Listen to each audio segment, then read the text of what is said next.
أعوذ بالله من الشيطان الرجيم. بسم الله الرحمن الرحيم. قل هو الله أحد الله الصمد لم يلد ولم يولد ولم يكن له كفوا أحد. waxaan ku wareejinaynaa ninka yar Salmaan Yare baabuur uu ku guuleystay tartankii jamciyadda Quraanka Kariimka ay qabanaysay 27 sano ilaahay mar sanadkan wuxuu nasiib u yeelay wiilka yar da'da yar xaafidka ah inuu ku guuleysto kaalinta koowaad jamciyatul Quraan Kariim iyo Hormuud Salaam Foundation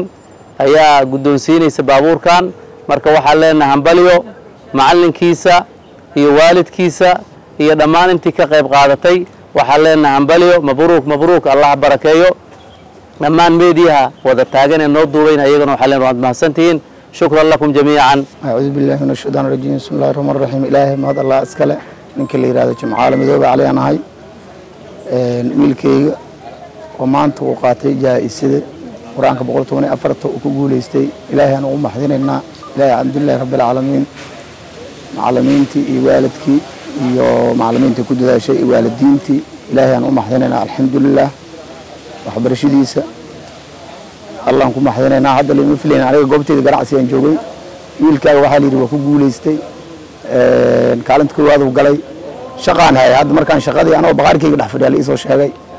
waa ku faraxsanahay alxamdulillah boqolkiiba aad aan ugu faraxsanahay mahad Allah iskale 3 sano ku bilaabay quraanka 3 sano ku bilaabay maanta 9 sano jira mahad Allah iskale waalidiintii ku dadaashay iyo macallimiintii ilaahay aan u mahadinaynaa asana waa u duceynaynaa waalidiintii ku soo dadaashay iyo aniga aad iyo aad aan u mahadinaynaa insha Allah hadii ilaahay subhanahu wa ta'ala ayaa mahad iskale oo waafajiyay guushaas meesha la eg oo soo gaarsiiyay bishii Ramadaan ilaahay subhanahu wa ta'ala ayaa mahad iskale kadib jamciyatul Quraan Kariim Soomaal fi Soomaal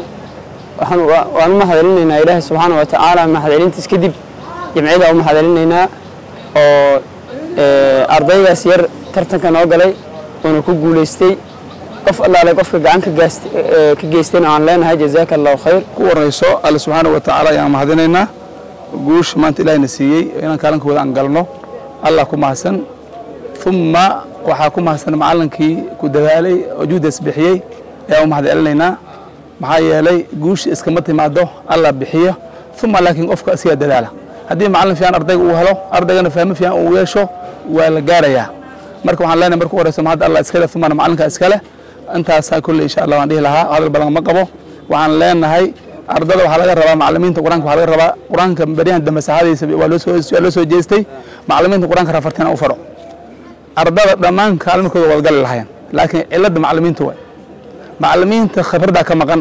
hadii macallimiinta khibradooda ay ku juhdi ay bixiyaan oo waalidiinta ay dadaalaan dhan kasta waa la gaari lahaa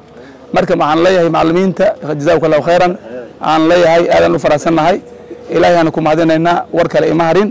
intaasaan dhihi lahaa fartinta macallimiinta u dileen waxay tahay macallimiinta inay dadaalaan inay juhdi ay bixiyaan ardada dugsiyada quraankana waxa macallimiinta aan kula talin lahaa arda badan yaan la qabanaa dhihi lahaa 15 arday 20 arday 7 arday laga badan madda kale macallimiinta khibrada ka wada maqan macallimiinta kulli waa quraa magaalada Muqdisho maanta rag joogo dadkana alxamdulillah waa quraa way laakiin khibradii dad lagu soo saari lahaa ayaa aad u yar khibradii macallimiinta ka maqan waxaan dhihi lahaa doorooyin in la furo macallimiinta khibrada la baran dhihi lahaa macallimiinta khibrada wax soo saarka la baro qaabka quraanka dadka soo saara la baro maxaa yeelay quraankii waa la bartay qiraatii waa la bartay maanta si tajwiid Soomaali boqol waay laakiin khibradaan jirin khibrada macallimiinta ilaahay yiraahdo ilmaha fiiri 2 sano qof quraanka lagu xifdin kara aragtideedii 2 sano quraanka qof lagu bari karaa 3 sano 4 sano dugsi aad lagu haya maxaa yeelay khibrada maqan khibrada waxa marka u horeysato waalidiinta iyo macallimiinta inay isku fahmaan sana 10 arday 20 arday isku fahmaan ka baadina macallinkii khibrada uu noqdo guusha roon waa la gaaraya انت اصلا كل معلومات افر لها وبالله التوفيق والسلام عليكم ورحمه الله وبركاته.